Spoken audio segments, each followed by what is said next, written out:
വീഡിയോയിലേക്ക് സ്വാഗതം. കഴിഞ്ഞ വീഡിയോയിൽ നമ്മൾ എന്താ നോക്കിയിട്ടുണ്ടായിരുന്നത്? ഓപ്പറേറ്റേഴ്സ്, അതെ, അരിത്മെറ്റിക് ഓപ്പറേറ്റേഴ്സ്, കമ്പാരിസൺ ഓപ്പറേറ്റേഴ്സ്, അങ്ങനത്തെ കാര്യങ്ങളൊക്കെ നോക്കി. ഇന്ന് നമ്മൾ നോക്കാൻ പോകുന്നത് എന്താണെന്ന് വെച്ച് കഴിഞ്ഞാൽ ഇഫ്, എൽസ്, എൽസ് ഇഫ്, അതേപോലെ സ്വിച്ച്. ഇതിനൊരു പേര് പറയുമല്ലോ, എന്താ അത്? Control statements, something like that. എന്തോ ഒന്നും ഓർമ്മയില്ല എനിക്ക്. കൺട്രോൾ സ്റ്റേറ്റ്മെൻറ്റ്സ് ആണെന്ന് തോന്നുന്നു. ഒന്ന് സെർച്ച് ചെയ്ത് നോക്കിയേക്കാം. കൺട്രോൾ സ്റ്റേറ്റ്മെൻറ്റ്സ് ഇൻ PHP എന്നാണ്. കൺട്രോൾ സ്റ്റേറ്റ്മെൻറ്റ്സ്, അതെ, കൺട്രോൾ സ്റ്റേറ്റ്മെൻറ്റ് തന്നെ. കൺട്രോൾ സ്റ്റേറ്റ്മെൻറ്റ് ഇൻ PHP, അതാണ് ഇഫ്, എൽസ് എന്ന് പറയുന്ന സാധനങ്ങളൊക്കെ. കണ്ടീഷണൽ സ്റ്റേറ്റ്മെൻറ്റ്സോ, കണ്ടീഷണൽ സ്റ്റേറ്റ്മെൻറ്റ്സ്, കൺട്രോൾ എല്ലാം പറയും തോന്നുന്നു. അപ്പോൾ ഈ സാധനം എന്താണെന്നുള്ളത്, അതായത് കണ്ടീഷണലി സ്റ്റേറ്റ്മെൻറ്റ്സ് എന്തൊക്കെയാണ് വരേണ്ടത് എന്നുള്ള കാര്യങ്ങളെ പറ്റിയിട്ടാണ് നമ്മൾ നോക്കുന്നത്. അതെന്താണെന്നുള്ളത്, ഇഫ്, എൽസ് എന്നൊക്കെ പറയുന്ന സാധനങ്ങൾ. ഇപ്പോൾ $A = 10 എന്ന് പറയുന്ന വാല്യൂ നമ്മൾ സെറ്റ് ചെയ്ത് വെച്ചു. ഓക്കെ,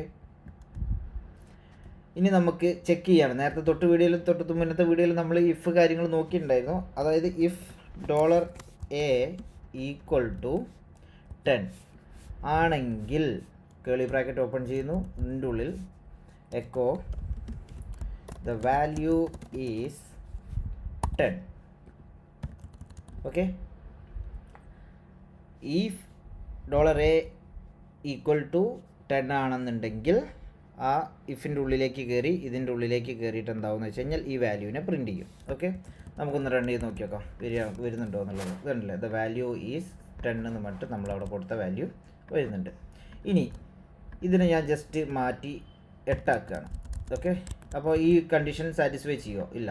ഇത് A = 10 ആണെങ്കിൽ മാത്രമേ ഇതിൻ്റെ ഉള്ളിൽ കയറത്തുള്ളൂ. അത് നിങ്ങൾക്ക് കാണിച്ചു തരാൻ വേണ്ടിയിട്ടാണ് ഞാൻ 8 ആക്കിയത്. ഞാനിത് റീഫ്രഷ് ചെയ്യുന്നു. റീഫ്രഷ് ചെയ്യുന്ന സമയത്ത് കണ്ടില്ലേ, ഒന്നും പ്രിൻറ്റ് ചെയ്യുന്നില്ല. കാരണം ഈ ഒരു കണ്ടീഷൻ സാറ്റിസ്ഫൈ ചെയ്താലേ ഇതിൻ്റെ ഉള്ളിൽ, ഈ ഇഫിൻ്റെ ഉള്ളിലേക്ക് കയറത്തുള്ളൂ. സോ ഇഫിൻ്റെ ഉള്ളിലേക്ക് കയറാത്തതുകൊണ്ട് നമ്മൾ വേറെ ഒന്നും എക്കോ ചെയ്തിട്ടില്ല. അതുകൊണ്ട് എന്തായി, നമുക്കിവിടെ ഒന്നും പ്രിൻറ്റ് ചെയ്ത് കാണിക്കുന്നില്ല. അപ്പോൾ ഇങ്ങനെ വരുന്ന കേസിൽ നമുക്ക് എന്താക്കാന്ന് വെച്ചാൽ എൽസ് എന്ന് പറഞ്ഞിട്ടൊരു സംഭവം ചെയ്താൻ പറ്റും. ഇഫ് കഴിഞ്ഞിട്ട് ഇഫിൻ്റെ കേളി ബ്രാക്കറ്റ് ക്ലോസ് ചെയ്തതിന് ശേഷം നമുക്ക് എന്താക്കാം, എൽസിന് ഒരു കേളി ബ്രാക്കറ്റ് ഓപ്പൺ ചെയ്തിട്ട് ചെയ്യാം, echo the value is not 10. മനസ്സിലായോ? അതായത് വാല്യൂ 10 ആണെന്നുണ്ടെങ്കിൽ ഇതിൻ്റെ ഉള്ളിൽ പ്രിൻറ്റ് ചെയ്യും, ഇതിൻ്റെ ഉള്ളിലെ സാധനം പ്രിൻറ്റ് ചെയ്യും. ഇനി 10 അല്ലാത്ത സമയത്താണെന്നുണ്ടെന്നുണ്ടെങ്കിൽ നമുക്ക് എന്താക്കാം, ഈ വാല്യൂ 10 അല്ല എന്നുള്ള ലെവലിൽ നമുക്ക് പ്രിൻറ്റ് ചെയ്ത് കൊടുക്കാം. ഓക്കെ, നമുക്കൊന്ന് റൺ ചെയ്ത് നോക്കിയാലോ എങ്ങനെ ഉണ്ടാവും എന്നുള്ളത്. റിഫ്രഷ് ചെയ്യുന്നു, ഇതാണല്ലേ, ദ വാല്യൂ ഈസ് നോട്ട് 10. ഇപ്പം എവിടെയാണുള്ളത്? എൽസിലാണ് ഉള്ളത്. ഇപ്പം നമുക്കിവിടെ ജസ്റ്റ് ഇങ്ങനെ എഴുതി വെക്കാം, എൽസ് ഇഫ്. ഇത് ഏത് കൺട്രോളിലാണ് കയറുന്നത് എന്നുള്ളത് നമുക്ക് കറക്റ്റായിട്ട് മനസ്സിലാവും. ഇപ്പോൾ എൽസിലേക്കാണ് ഇതിൻ്റെ ഉള്ളിൽ ഡാറ്റ കയറുന്നത്. ഇപ്പോൾ ഈ ദ വാല്യൂ ഈസ് നോട്ട് 10 എന്ന് പറയുന്ന 10 എന്ന് പറയുന്ന വാല്യൂ അല്ല എന്നാണ് ഇത് കറക്റ്റ് പറഞ്ഞത്. എന്ന് വെച്ചാൽ നമ്മളത് ചെക്ക് ചെയ്യുന്നതാണ്. ഇഫ് $A = 10 ആണോ നോക്കുന്നത്, 10 ആണോ എന്ന് ആദ്യം നോക്കുന്നു. അപ്പോൾ 10 ആണെന്നുണ്ടെങ്കിൽ ഈ ഇഫിൽ ഇതിലേക്ക് കയറുന്നു. ആണെന്നുണ്ടെങ്കിൽ ഇത് ട്രൂ ആണെന്നുണ്ടെന്നുണ്ടെങ്കിൽ ഇതിൻ്റെ റിട്ടേൺ എന്ന് പറയുന്നത്, ഈ ഇഫിൻ്റെ റിട്ടേൺ എന്ന് പറയുന്നത് എന്തായിരിക്കും? ഒരു ട്രൂ ഓർ ഫോൾസ് ആയിരിക്കും. സോ അത് ട്രൂ ആണെന്നുണ്ടെന്നുണ്ടെങ്കിൽ ഇതിൻ്റെ ഉള്ളിലേക്ക് കയറും. ഇൻ കേസ് അത് ഫോൾസ് ആണെന്നുണ്ടെന്നുണ്ടെങ്കിൽ ഇതിലേക്ക് കയറും. അത്രേ ഉള്ളൂ, സിമ്പിൾ പരിപാടിയാണ്. വേറെ ഒന്നും കോംപ്ലിക്കേറ്റഡ് ആയിട്ടുള്ള കാര്യങ്ങളൊന്നുമില്ല. ഇനി അടുത്തൊരു റിക്വയർമെൻറ്റ് വരാൻ പോകുന്നത് വെച്ച് കഴിഞ്ഞാൽ, ചിലപ്പം ഇഫ് A = 10 ആണോ നോക്കി. ഓക്കെ, അതും കഴിഞ്ഞിട്ട് A = 8 ആണോ നോക്കാം. എന്നിട്ട് ഈ 10ഉം 8ഉം അല്ലാത്ത എല്ലാ കേസിലും നമുക്ക് എന്താക്കാം, ഇത് എൽസ് പ്രിൻറ്റ് ചെയ്യാം. അങ്ങനത്തെ ഒരു കേസ്, അതായത് ഞാൻ കാണിച്ചു തരാം.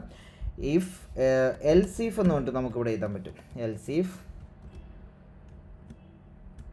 കർലി ബ്രാക്കറ്റ് ഓപ്പൺ ചെയ്യാം, ഇതുണ്ടോ, എൽസ് ഇഫിന് സ്പേസ് ഉണ്ട് അല്ലേ? കറക്റ്റാണല്ലോ. എന്താ ഇവിടെ പ്രശ്നം? ഇതിൻ്റെ ഉള്ളിൽ കാലിയായതുകൊണ്ടാണ്, വേറെ കുഴപ്പമൊന്നുമില്ല. എൽസ് ഇഫിൻ്റെ അടുത്ത് $A = 8 ആണെന്നുണ്ടെങ്കിൽ നമുക്ക് എന്താക്കാം, എക്കോ എൽസ് ഇഫ് എന്ന് പറഞ്ഞിട്ട് നമുക്കിവിടെ എഴുതി കൊടുക്കാം, ദ വാല്യൂ ഈസ് 8 അല്ലേ? ഇപ്പോൾ A 10 ആണെന്നുണ്ടെങ്കിൽ ഇതിൻ്റെ ഉള്ളിൽ കയറി, എൽസ് ഇഫ് A 8 ആണെന്നുണ്ടെങ്കിൽ ഇതിൻ്റെ ഉള്ളിൽ കയറും. ഇനി ഈ 10ഉം 8ഉം അല്ല എന്നുണ്ടെന്നുണ്ടെങ്കിൽ എന്തായി, ഇതിൻ്റെ ഉള്ളിൽ വന്ന് കയറും. ഏത് വാല്യൂ ആണെങ്കിലും ഇതിൻ്റെ ഉള്ളിൽ വന്ന് കയറും. അപ്പോൾ നമുക്കൊന്ന് റൺ ചെയ്ത് നോക്കാം. നമുക്കിപ്പോൾ ഈ എൽസ് ഇഫിൻ്റെ റിസൾട്ട് നമുക്കിവിടെ റിട്ടേൺ അടിക്കണം, ആണല്ലേ? ദ വാല്യൂ ഈസ് 8 എന്ന് പറഞ്ഞിട്ട് നമുക്കിവിടെ കിട്ടി. ഇനിയിപ്പോൾ ഞാനിപ്പോൾ ഇത് മാറ്റി ഒരു 7 ആക്കുകയാണെന്നുണ്ടെങ്കിൽ നമുക്ക് എന്താക്കും, എൽസിലേക്ക് പോയി, ഉണ്ടല്ലോ. ദ വാല്യൂ ഈസ് നോട്ട് 10 എന്ന് പറഞ്ഞിട്ട്. ഇതാണ് ഇഫ് എൽസ് എന്ന് പറയുന്നത്. സിമ്പിളായിട്ട് പറഞ്ഞു തരാൻ വേണ്ടിയിട്ടുള്ള ഇതിൻ്റെ അകത്തുള്ള കാര്യങ്ങൾ. വലിയ കോംപ്ലിക്കേറ്റഡ് ആയിട്ടുള്ള കാര്യങ്ങളൊന്നും ഇതിൻ്റെ അകത്തില്ല. ഇനി നിങ്ങൾക്ക് വേണമെന്നുണ്ടെങ്കിൽ ഇതിനെ സിംപ്ലിഫൈ ചെയ്തിട്ട് നമുക്ക് എന്താക്കാന്ന് വെച്ച് കഴിഞ്ഞാൽ പല കേസിലേക്കും വരണമെന്നുണ്ടെങ്കിൽ ഇപ്പോൾ നിങ്ങൾക്ക് ഇങ്ങനെ എഴുതാം, ഇഫ് എ ലെസ് ദാൻ 10 ആണെന്നുണ്ടെന്നുണ്ടെങ്കിൽ എന്താക്കുക, ഈ രണ്ട് കേസും അതിൻ്റെ അകത്താണ് വരുന്നത്. ഇനിയിപ്പോൾ ഗ്രേറ്റർ ദാൻ ആണെന്ന് വരുന്നതെങ്കിൽ അപ്പോൾ നമുക്ക് ഈ എൽ സി എഫ് കൊടുക്കേണ്ട കാര്യമില്ല. If value is greater than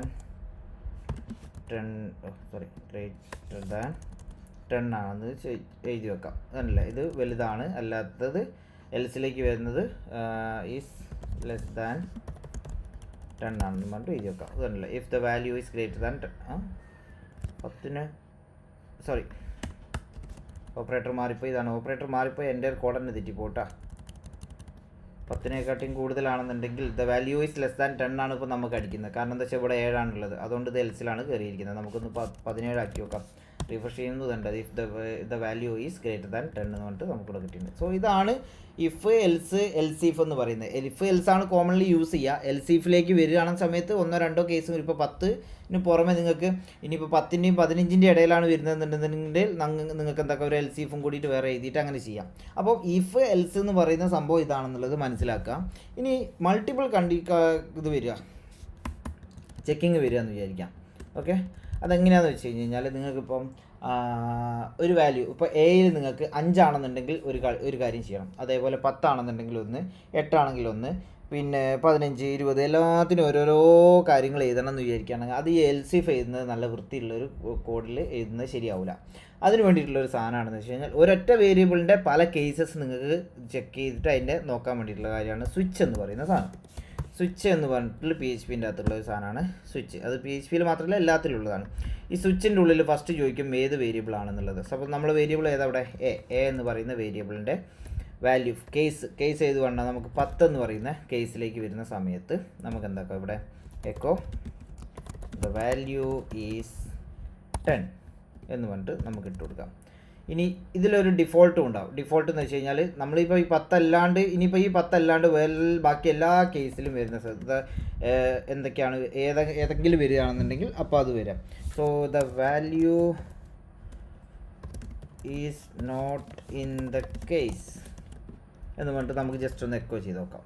ഇപ്പോൾ 10 ആണെന്നുണ്ടെങ്കിൽ ഇപ്പോഴത്തെ സ്ഥിതിയിൽ എന്ത് വരും, 17 ആണ് അതിൻ്റെ വാല്യൂ ഉള്ളത്. അപ്പോൾ ഇതിൻ്റെ അകത്ത് കയറത്തില്ല, നേരെ ഈ ഡിഫോൾട്ടിലേക്കായിരിക്കും വരിക. നമുക്ക് ഡിഫോൾട്ട് എന്ന് പറഞ്ഞിട്ട് ഇവിടെ എഴുതി വെച്ചേക്കാം. നമുക്ക് ഒരു ഉറപ്പ് കിട്ടുമല്ലോ ഇത് ഡിഫോൾട്ട് തന്നെയാണ് കയറുന്നത്. നമുക്ക് റിഫ്രഷ് ചെയ്യാൻ വേണ്ടില്ലേ, the value is not in the case എന്ന് പറഞ്ഞിട്ടുള്ളത് ഇതിലേക്കാണ് വരുന്നത്. അപ്പോൾ 10 എന്ന് പറയുന്നത്, അപ്പോൾ നമുക്ക് ജസ്റ്റ് ഒന്ന് 10 ആക്കി നോക്കിയാൽ ഇഫ് തന്നെയാണ് ഇവിടെ വർക്കാകുന്നത്, വേറെ ഇതൊന്നുമില്ല. ദ വാല്യൂ ഈസ് 10 എന്ന് പറഞ്ഞിട്ട് ഇവിടെ ഇതായിട്ടുണ്ട്.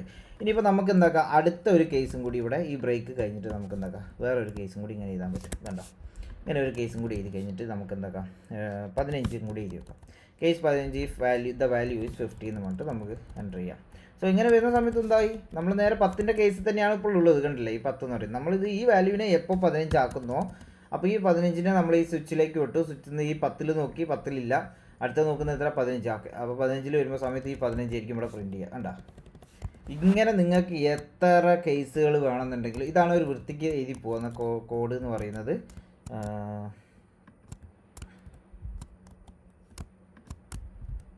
കണ്ടോ, ഇതിങ്ങനെ എത്ര കേസുകൾ വേണമെന്നുണ്ടെങ്കിൽ നിങ്ങൾക്ക് എഴുതി പോവാം.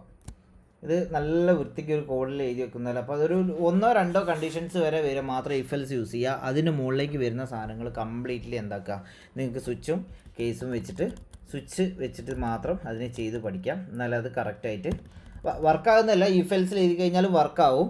പക്ഷേ അതൊരു കോഡ് കാണുമ്പോൾ ഒരു വൃത്തിക്ക് വേണ്ടിയിട്ടാണ് ഈ സ്വിച്ച് യൂസ് ചെയ്യുന്നത്. രണ്ടും സെയിം തന്നെയാണ്, വേറെ വലിയ അഡീഷണൽ പെർഫോമൻസും കാര്യങ്ങളൊന്നും ഇതിൻ്റെ അകത്ത് ഞാൻ നോക്കിയിട്ട് എവിടെയും കണ്ടിട്ടില്ല ഇതുവരെ.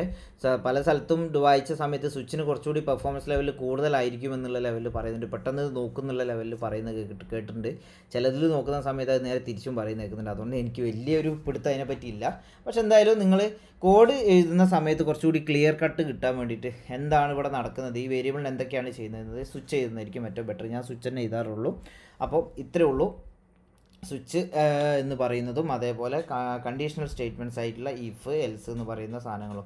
ഇനിയുണ്ട് കുറേ സംഭവങ്ങൾ, ഫോർ അതേപോലെ വൈൽ ലൂപ്പ്, അങ്ങനത്തെ കുറേ കാര്യങ്ങളൊക്കെ ഇഷ്ടംപോലെ കിടക്കുന്നുണ്ട്. നമുക്ക് ഓരോന്നോരോന്ന് വഴിയേ ചെയ്ത് വരാം. ഓക്കെ, അപ്പോൾ ശരി, എന്നാൽ നെക്സ്റ്റ് വീഡിയോയിൽ കാണാം ബാക്കിയുള്ളത്. വീഡിയോ ഇഷ്ടമായിട്ടുണ്ടെങ്കിൽ എല്ലാവരും ലൈക്ക് ചെയ്യുക, അതേപോലെ ഷെയർ ചെയ്യുക, പിന്നെ അഭിപ്രായങ്ങൾ എന്തെങ്കിലും ഉണ്ടെങ്കിൽ കമൻറ്റ് ചെയ്യാം. Okay, by.